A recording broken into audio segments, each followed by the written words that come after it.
اعوذ باللہ من الشیطان الرجیم بسم اللہ الرحمن الرحیم واتقوا یوما ترجعون فیہ الی اللہ ثم توفی کل نفس ما کسبت وہم لا یظلمون۔ صدق اللہ العظیم۔ رب اشرح لی صدری ویسر لی امری واحلل عقدۃ من لسانی یفقہوا قولی۔ رب یسر ولا تعسر وتمم بالخیر، آمین یا رب العالمین۔ آج کے سبق میں ہم انشاءاللہ تعالیٰ سورۃ البقرہ کی آیت نمبر 281 کو گرامیٹیکلی انالائز کریں گے، اور اس آیت کے ساتھ ہی ہمارا سورۃ البقرہ کا 38واں رکوع بھی انشاءاللہ تعالیٰ مکمل ہو جائے گا۔ تو چلتے ہیں جس آیت میں استعمال ہونے والے پہلے جملے کی طرف، اور پہلا جملہ ہم وقت کی پہلی علامت تک بنا لیتے ہیں۔ واو کو استنافیہ قرار دے دیتے ہیں تاکہ جملہ مستانفہ بن جائے، جو کہ بہت آسان کام ہوتا ہے۔ واو کے بعد ہمیں اتقو فعل نظر آ رہا ہے، جو کہ فعل امر ہے۔ بہت دفعہ ہم کر چکے ہیں، اتقا، یتقی، اتقاءً ڈرنا کے معنی میں استعمال ہوتا ہے، اور اتقو فعل امر ہے، اور فعل امر کا فاعل ہمیشہ ساتھ ہی ہوتا ہے۔ واو ضمیر مرفوع متصل اس کا فاعل ہے، لفظی ترجمہ ہوگا اتقو کا تم ڈرو۔ کس سے ڈرو؟ مفعول بھی چاہیے تو آگے آ رہا ہے یومن۔ یومن نکرہ ہے، مفعول ہے اس لیے منصوب ہے، اور نکرہ کے بعد جملہ فعلیہ آ رہا ہے ترجعون فیہ الی اللہ، تو اس نکرہ یومن کے لیے ہم اس جملہ فعلیہ کو صفت بنا دیں گے۔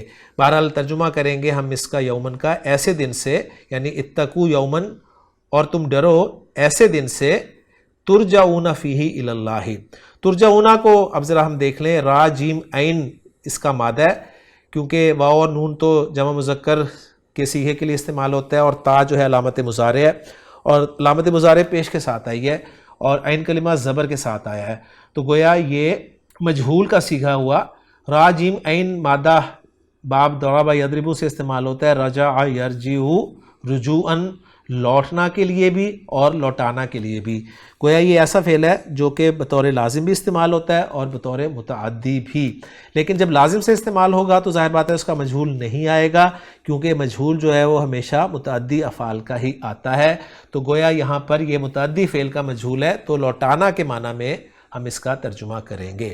ترجعون فعل مجہول ما نائب فاعل ہے، واو ضمیر مرفوع متصل اس کا نائب فاعل ہے۔ ترجعون کا ترجمہ کریں گے تم لوٹائے جاؤ گے، تمہیں لوٹایا جائے گا۔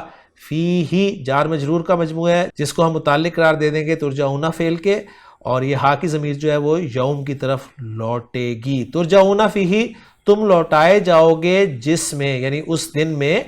کہاں لوٹائے جاؤ گے؟ الاللہ، الاللہ بھی جار مجرور کا مجموعہ ہے، اور یہ جار مجرور بھی ترجعون فعل کے متعلق ہی ہو جائے گا۔ پھر ترجعون فعل مجہول اپنے نائب فاعل اور اپنے دونوں متعلقوں سے مل کر جملہ فعلیہ خبریہ ہو کر صفت بن جائے گا یومن موصوف کے لیے۔ اب یومن موصوف چونکہ منصوب ہے، لہٰذا اس جملہ فعلیہ کو بھی ہم محلاً منصوب قرار دیں گے، اور پھر موصوف اپنی صفت سے مل کر یہ اتقو فعل کے لیے مفعول بھی بن جائے گا، اور اتقو فعل اپنے فاعل اور مفعول بھی سے مل کر جملہ فعلیہ انشائیہ ہو جائے گا، کیونکہ فعل امر استعمال ہوا ہے۔ اور ترجمہ ہم کریں گے، اور ڈرو ایسے دن سے جس میں تم اللہ کی طرف لوٹائے جاؤ گے۔ اس کے بعد اگلا جملہ جس میں ہماری آیت اور رکوع دونوں مکمل ہو جاتے ہیں، وہ ہے ثم توفی کل نفس ما کسبت وہم لا یظلمون۔ وہم لا یظلمون کو ہم ذرا نیچے لے آتے ہیں، اور ثم توفی کل نفس ما کسبت کو انالائز کرتے ہیں۔ ثم عاطف ہے، اور اس کے بعد ہمیں توفا نظر آ رہا ہے۔ توفا فعل ہم پہلے بھی کر چکے ہیں، واو فا یا مادہ ہے باب تفعیل، وفیا یوفی یو توفیتن، پورا کا پورا دینا۔ تو وفا تبدیلی کے بعد ماضی وفا بن جاتا ہے، اور مضارع جو ہے یوفی بن جاتا ہے، اور یوفی سے توفی جو ہے وہ واحد مؤنث غائب کا صیغہ ہوگا، اور توفی کو اگر ہم مجہول بنائیں تو وہ بن جائے گا توفا۔ تو یہ توفا مجہول کا صیغہ ہے، واحد مؤنث غائب کا صیغہ ہے، اس لیے اس کا نائب فاعل کل نفس آگے آ رہا ہے۔ تو توفا فعل مجہول ہے جس کا نائب فاعل کل نفس مضاف مضاف الیہ کا مجموعہ ہے، جس میں کل مضاف ہے اور نفس جو ہے وہ مضاف الیہ ہے۔ اس کے بعد آگے آ رہا ہے ما کسبت۔ ما کسبت میں ما جو ہے یہ ہم موصولہ لے سکتے ہیں، یعنی الذی کسبت ان معنی میں۔ تو ما اسم موصول ہے جس کا صلۃ الموصول پھر کسبت آپ دیکھ رہے ہیں. کسبت واحد مؤنث غائب کا صیغہ ہے. کاف سین با مادہ کسبہ کسبا کسبو کسبت اور ہیا ضمیر مرفوع متصل اس کا فاعل ہے. کمانے کے معنی میں استعمال ہوتا ہے. کسبہ یکسبو کسبن کمانا.